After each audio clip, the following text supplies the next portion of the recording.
और गायत्री और वैभव इस समय हमारे साथ लाइव जुड़ गए। पहले वैभव आपके पास आ रहे हैं क्योंकि कमलनाथ जो फैसला लेने वाले हैं उस पर अब निगाहें टिकी हुई हैं और कांग्रेस अगर दो फाड़ होती है तो ये आने वाले चुनावों के लिए बड़ी डेंट साबित हो सकती है, बड़ी रणनीति साबित हो सकती है।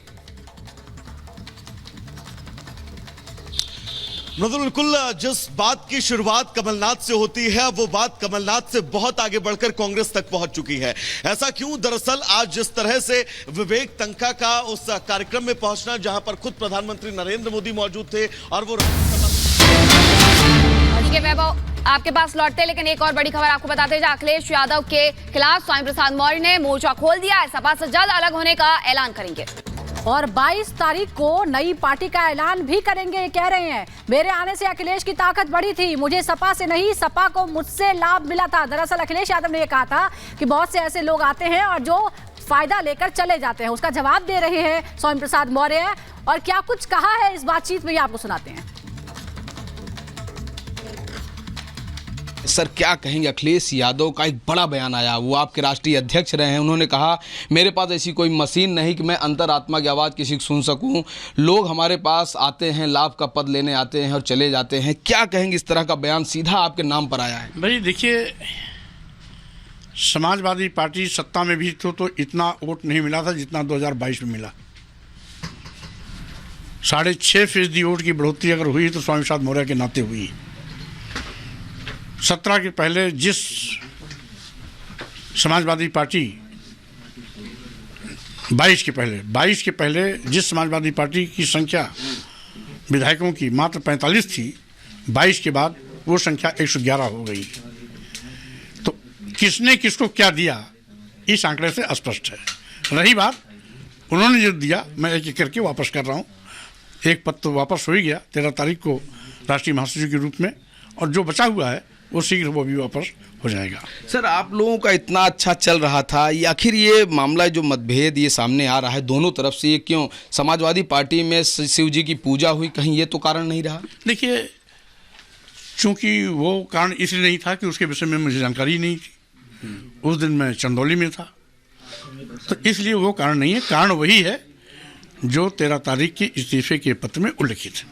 जी क्या कहें सर, चर्चा है आपके ही हवाले से चर्चा है कि 22 तारीख को आप एक राजनीतिक दल का ऐलान कर सकते हैं, क्या है जो चर्चा? स्वाभाविक रूप से अगर कार्यकर्ताओं की चाहत होगी तो वो भी हो सकता है। क्या कहें सर, न्याय यात्रा में भी शामिल होने की चर्चा है राहुल गांधी की? अब चूंकि इधर तो मेरी व्यस्तता रहेगी, लेकिन उन व्यस्त कार्यक्रमों के अतिरिक्त यदि हमें समय मिला तो मैं शामिल भी हो सकता हूँ।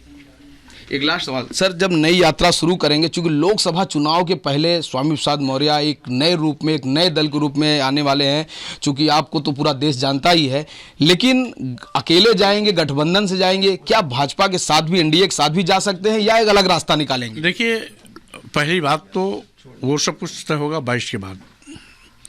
अभी मैं समाजवादी पार्टी में था और जब तक 22 तक निर्णय नहीं होता तब तक हूँ। समाजवादी पार्टी इंडिया अलायंस का पार्ट है, तो मैं भी अपने को इंडिया अलायंस का ही पार्ट मानता हूँ।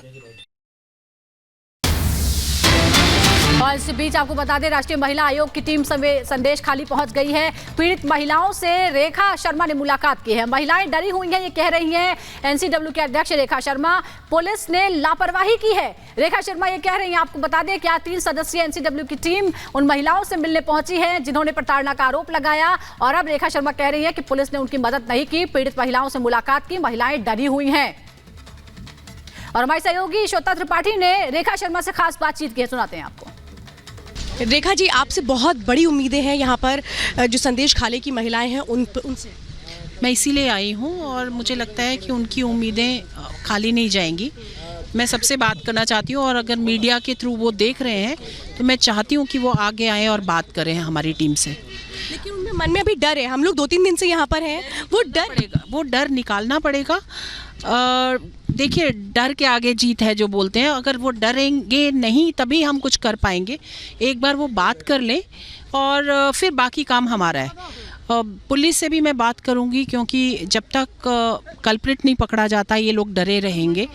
और अगर पुलिस उसको अरेस्ट करती है तो मुझे लगता है बहुत सारी महिलाएं आगे आएंगी और बात करेंगे। इनका ये भी एक सवाल है इनका, ये कहना है कि अभी तो सब हमारी तरफ देख रहे हैं, लेकिन कुछ वक्त के बाद क्या उसी तरीके से हमारा ध्यान रखा जाएगा जिस तरह से आज रखा जाएगा? एक और बड़ी जानकारी संदेश खाली को लेकर के बीजेपी का टीएमसी पर तीखा हमला। आधार में देखकर के अत्याचार किए गए हैं। लोकेश चटर्जी सांसद है, उन्होंने कहा कि टीएमसी ने गुंडों को संरक्षण दिया है, महिला अत्याचार की अनदेखी की गई है। ये तमाम ऐसी बातें हैं जो सांसद लोकेश चटर्जी द्वारा प्रेस कॉन्फ्रेंस में कही गई हैं, जिनका कहना है कि विशेष धर्म की महिलाओं के साथ ही दुर्व्यवहार किया गया, उनका शोषण किया गया।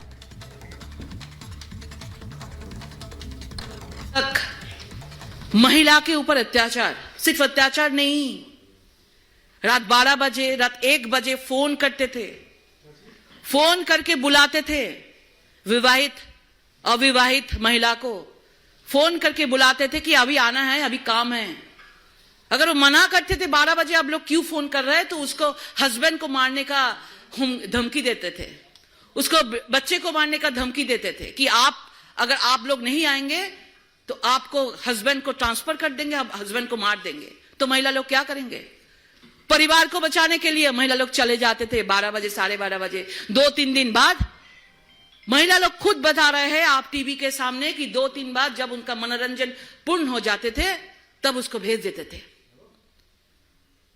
उसका जमीन ले लेते थे, उसका जॉब कार्ड ले लिया, उसका जमीन अगर नहीं देते थे उसमें सॉल्ट वाटर घुसा दिया, वो खेती नहीं कर पाए, उसके पास कुछ उपाय नहीं है उसका।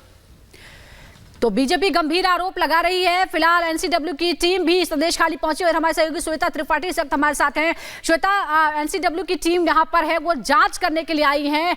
रेखा शर्मा ने भी बातचीत की है। कितनी महिलाओं से अभी तक बातचीत हो पाई है? इस वक्त क्या कर रही है ये टीम?